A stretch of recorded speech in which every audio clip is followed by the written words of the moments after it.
আসসালামু আলাইকুম রহমতুল্লাহ বারাকাতু। আশা করি আল্লাহর রহমতে আপনারা ভালো আছেন। আলহামদুলিল্লাহ, আমিও ভালো আছি। তো যারা এবার নির্বাচনে ভোট দিবেন, যে সমস্ত ভাই এবং বোনেরা, যে সমস্ত বাবা চাচারা বা মারা ইতিপূর্বে ভোট দিয়েছেন, তো পুরোনো দিনের রাজনীতি যারা অভ্যস্ত বা জড়িত, বা যারা এখন নতুন ভোটার হয়েছেন, আমি কোনো দলের জন্য আমি কথা বলতেছি না।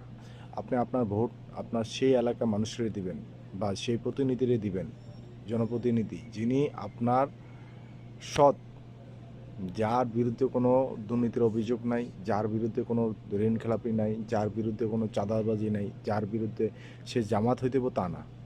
জামাত ছাড়াও বিএনপিতে ভালো ভালো লোক আছে, আর জামাতে তো আছে। জামাতে যে একবারে ভালো তাও না, আবার বিএনপিও ভালো তাও না। তবে কথাটা হইতেছে, যদি আপনার এলাকায় যদি এমন কোনো নির্দিষ্ট কোনো ব্যক্তি, যে ব্যক্তিরা আসলে প্রকৃতপক্ষে ভালো না, দেখেন আপনার প্রত্যেকটা ভোটের হিসাব, আপনার প্রতিটা হিসাব কিন্তু হাশরের ময়দানে যদি আল্লাহ যদি চায়, তাহলে কিন্তু আপনি দিতে পারবেন না। কারণ আপনার একটা ভোটের মাধ্যমে সে কিন্তু জুলুম, অত্যাচার, চাঁদাবাদি, যাওয়া যা কিছু আছে, খুন খারাপি, এগুলো কিন্তু তার মাধ্যমে হইতেছে। আর তার কথা হইতেছে যে ইশারার মাধ্যমে চলে পুলিশ প্রশাসন থেকে শুরু করে সব কিছু। একজন কৃষকের পাশে কিন্তু কেউই থাকে না। একজন কৃষকের ধরার জন্য মানে হাতে হ্যান্ডকাপ নিয়ে সবসময় পুলিশ অপেক্ষা করে, কিন্তু যে সমস্ত ঋণ খেলাপি, চাঁদাবাজি, সন্ত্রাস, কৃষক গ্যাং, এই সেই পোলাপানের কিন্তু ওরা ধরে না। কারণ ওরা চায় যে সমাজে যত বিশৃঙ্খলা, ওদের তত পকেট ভর্তি।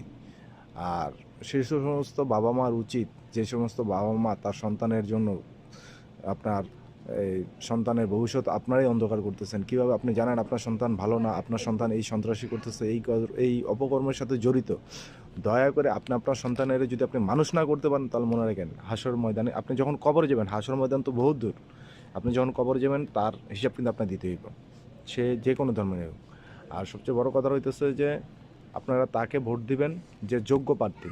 যদি না হয়, দয়া করে ভোট কেন্দ্র থেকে আপনার ভোট দেওয়া থেকে সরাসরি বিরত থাকেন। কারণ আপনারা যদি বিরত থাকেন, তাহলে ওই কেন্দ্র বা ওই এলাকার ওই জনপ্রতিনিধি সে আর নির্বাচিত, বা যখন সেখানে কেউ ভোটই দেব না, তার মানে হচ্ছে যে ওই এলাকার মানুষ তাকে চাচ্ছে না। ওই তখন যে কোনো দলের মানুষ কিন্তু বুঝবে, বা দলীয় প্রধান কিন্তু বুঝবে যে আসলে ঠিক এই লোকটা ভালো না, তার মানে হচ্ছে যে আমার প্রার্থীটা চেঞ্জ করতে হবে। আসলে আমরা গরিবেরই সবাই মারতে পারে, তা আমরা যেহেতু গরিবের সবাই মারতে পারে, এটার কিন্তু লাইসেন্স আপনি আমি দিতেছি। আর এই লাইসেন্সটা দেওয়াটা যদি আমরা বন্ধ করতে পারি একবার, তাহলে হচ্ছে যে তারা সঠিক ভালো মানুষেরই কিন্তু তারা কিন্তু প্রতিনিধিত্ব হিসাবে কিন্তু আমাদের সামনে